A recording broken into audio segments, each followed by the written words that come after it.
Apex Legends Ranked is getting a huge overhaul in Season 13, including changes to the RP and KP system, fixes for third parties, and so much more. Which means that the way RP is gained from here on out is much different. If you want to be ahead of the curve when Season 13 comes out, stick around until the end of this video, because we are going to cover all the important changes, what they mean for the rank grind, and break down exactly how to gain RP going into this new rank system. Let's get right into it. So the main focus of these changes, according to Respawn, is to build changes around a team-based ranked system and allow ranks to properly show skill and be competitive. One of the most important changes coming is the ability to de-rank out of the bottom of a rank. Now this change has received mixed feedback from the community, but I personally think this is a change that benefits both the casual and competitive grinders. For starters, as soon as you rank up from one rank to another, you're rewarded with a 100 RP tier promotion bonus. This gives you a bit of a buffer to lose some RP, but this will help less and less as you climb the ranks. Once you get to the point where you've lost enough RP where you would normally de-rank, you get 3 games of tier demotion protection, after which you are demoted 50% of the way into the previous rank. For Masters players, this would place you halfway through Diamond 1, for Diamond players, halfway through Plat 1, and so on. The overall idea behind this is that if you are unable to gain RP in a rank, you probably aren't ready to be in that rank. You can easily climb your way back into it with a few good games, and the promotion bonus plus the 3-game grace period gives players the chance to have a bad game or an unlucky drop. Now a lot of more casual players are upset at this change, but I believe this is good for all players that grind ranked. Let me explain why. At the highest levels of play, the idea is to match against other insanely skilled and smart players to truly challenge yourself and get better. This will help filter out the players who truly belong in the higher ranks. On the casual side of things, this will generally improve the matchmaking, especially for those solo or duo queuing ranked. I've heard many stories about a player being Plat 1, for example, about to reach their goal for the season and rank up, only to be matched with 2 Plat 4 players who ratted or got boosted up to that rank, and have their RP thrown because there was no consequence for losing RP at the bottom. Now, people who want to reach a rank and stop will simply stop playing, and the people who want to genuinely get better and who deserve to be in their rank will get to persist in that rank. This is probably the most ideal way to improve the quality of skill in every rank while not being too punishing to players who have a few bad games. Another major change was the removal of the kill RP cap. Before, each kill you got up until a certain number was rewarded with extra RP, which added pressure to reach those max KP numbers every game to maximize gains. Now, the RP gained from kills is uncapped, but decreases with every kill earned. This gives players who are severely under their actual rank the chance to quickly climb, but also rewards placement and survival over the ability to just run down a lobby. This will ideally decrease the amount of third parties and teams mindlessly pushing fights that don't need to happen, instead rewarding teams who can position themselves for the dub. The ability to thirst another team's downs and that team was eliminated is also being removed, which means there's now no incentive to give up good positioning to throw yourself into a team fight, just for free KP. RP thresholds for each rank have been increased by 200, and entry costs have been increased across all ranks and adjusted between divisions. That means a player who is in Plat 3 will have a lower cost of entry than a player in Plat 1. This will help filter skill even better among the ranks. The RP gained for killing players above and below your rank has also been adjusted a bit to account for these other changes, as shown on screen now.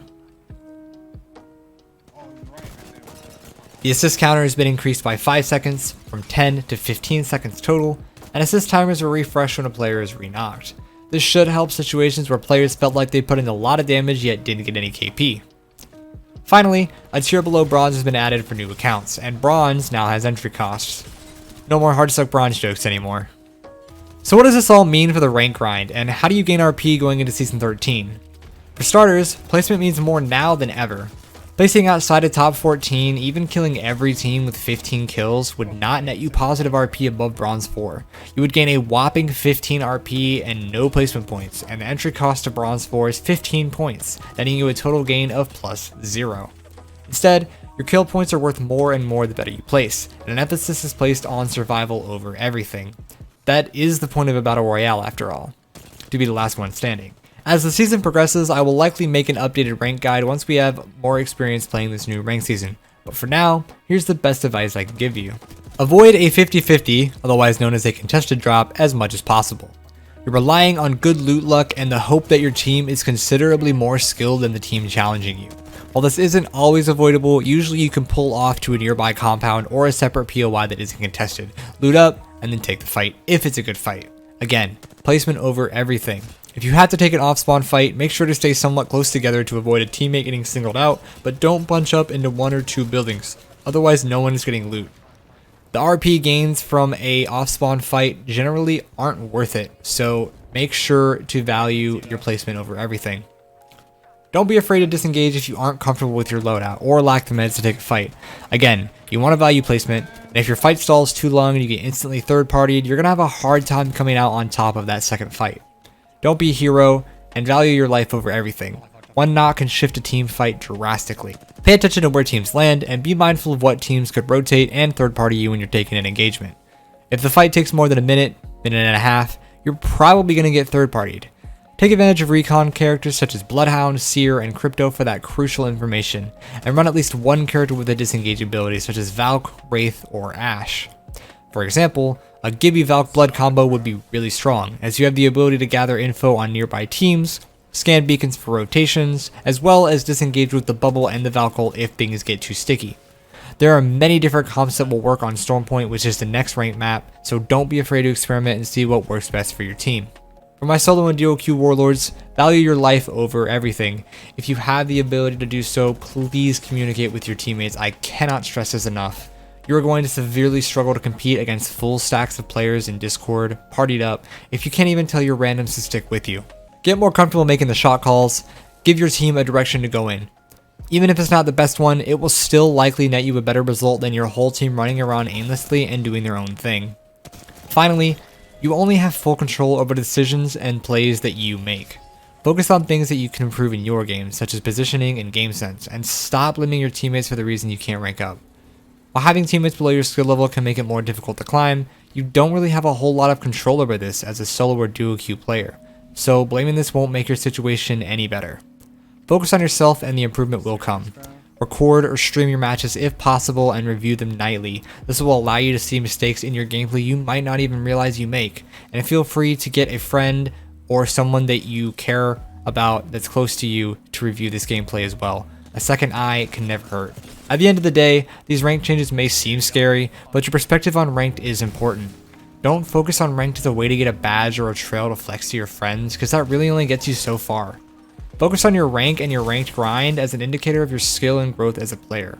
If you're meant to be in a rank or above a certain rank, you will gain a rank up over the long term. If not, that just means you have to work a little harder and be introspective on what you need to change to see the results that you want. You're not bad because you're gold or plat or diamond. It just means that that might be where your skill level lies, and that's okay.